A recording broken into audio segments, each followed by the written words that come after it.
Hello, my friends, and I hope you're having a fantastic day. I'm still feeling under the weather, but we are here anyway. So today I wanted to go ahead and talk about Kingdom Come Deliverance 2. As of the releasing of this video, this has probably been out for about an hour, unless you were a member here on the channel, in which case you got it the moment it dropped.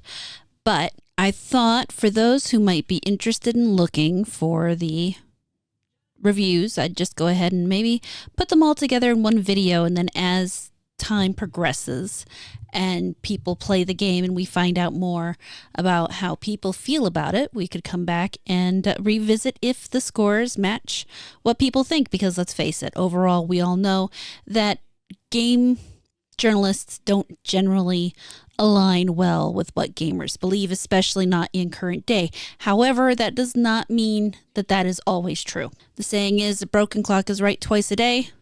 This could be one of those times. It could not.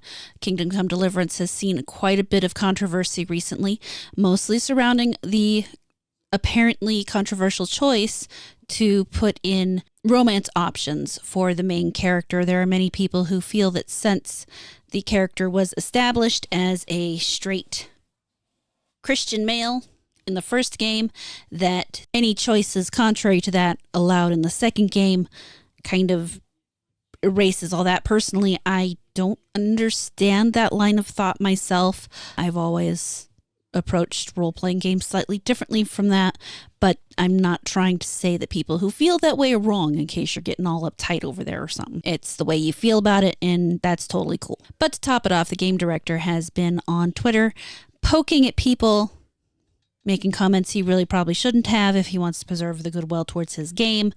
There's been a fight about the rules on the comments section on Steam, though some people say a separate entity is more to blame for that than the actual developers for Kingdom Come Deliverance. I don't know. I just know that people don't like being silenced. That's all I know. So here we are, and you've probably been staring at them for a few minutes out now. Here is one tweet with all of the various reviews from a number of sources. It's got a bunch of 5 out of 5s from VGC, VG247. I've never heard of either of those. Dexerto gave it a 5 out of 5. Game Rant gave it a 10. Brazil gave it a 9.5. As did Game Grin and Destructoid. IGN, PSU, GameSpot, Well Played, Shack News, Game Reactor UK, all gave it a 9. Xbox Era gave it an 8. Video Gamer gave it a 7. And Eurogamer gave it a 3 out of 5. At the time of this tweet, the Critic score was 90. That has since changed because of a couple other mixed reviews, and that brings it to currently an 87. Of course, the user score is to be determined because users can't play it yet. Now, Kingdom Come Deliverance has a score of 76 with a user score of 8.1. For those of you who remember, Kingdom Come Deliverance was actually criticized, and one would even say crucified, over the fact that it did not contain the almighty diversity, which is a huge concern with this second game coming out. When the game was initially announced, they talked about the idea that it was going to be in a more cosmopolitan area, thus you were going to see some more varied people. Now, a lot of people took this as being a potential negative, but honestly, I believe we'll see in about 8 hours from this moment. Well, probably a little longer. Probably should give people a couple minutes to play the game before they actually make the decision. As I said, Kingdom Come Deliverance 2 was given a 9 by IGN. Kingdom Come Deliverance, the original, was actually given an 8. It says Kingdom Come Deliverance is an RPG that does the medieval era right, with a refreshingly small-scale story and strong realistic combat. The 9, given to it by the same reviewer, said, armed with excellent melee combat and an exceptional story, Kingdom Come Deliverance 2 is one part sequel and one part coronation, bringing a lot of the original ideas to fruition. What I do find interesting is in these reviews, you'll note that there is not any kind of mention of diversity, representation, nothing, not in either one of these reviews.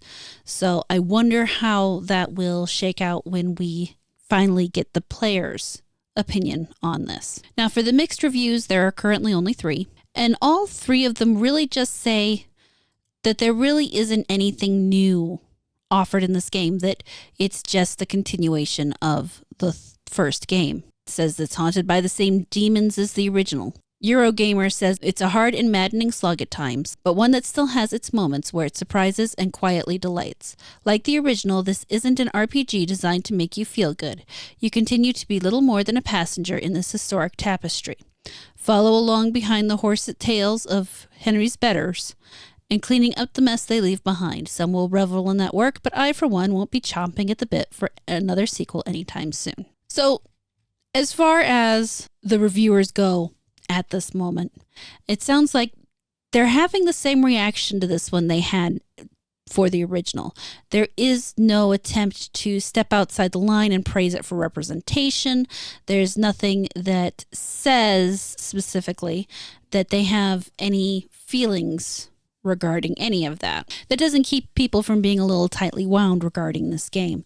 So it will be, as I said, very interesting to see what happens when this finally comes out and we start seeing user reviews. Personally, I'm not sure I would necessarily trust any in-depth reviews until, I don't know, a day or two after the game comes out, because there are going to be people who put out false reviews. And to be fair, I haven't played either of these games, so before someone thinks that I have some kind of dog in this race, I've not played either of these games. I've looked at the first one and thought maybe I should play it, but I haven't. I may not. I might someday, maybe. Who knows? We'll see. But really, I'm just more interested in seeing how this unfolds, and I prefer to look at things from a balanced point of view. I have no desire to try to convince people to buy the game or to not buy the game. I want you to make the decision you want to make based on the information that you have. And if I can provide you with some extra information that will make up your mind one way or the other, I don't care which way you go. But I really think that's all that really can be said here. Are you buying this game? Are you waiting and seeing? Are you not buying this game based on what you've already heard? Those are things I would like to hear from you. If you've already played some of the game by the time you've watched this video, what did you think? Please let me know. I look forward to reading your comments. Thank you so much for watching this video. I really hope you enjoyed it. Please like, comment, subscribe, and turn on the notifications. If you really liked it, you can feel free to share it around, and I will catch you later.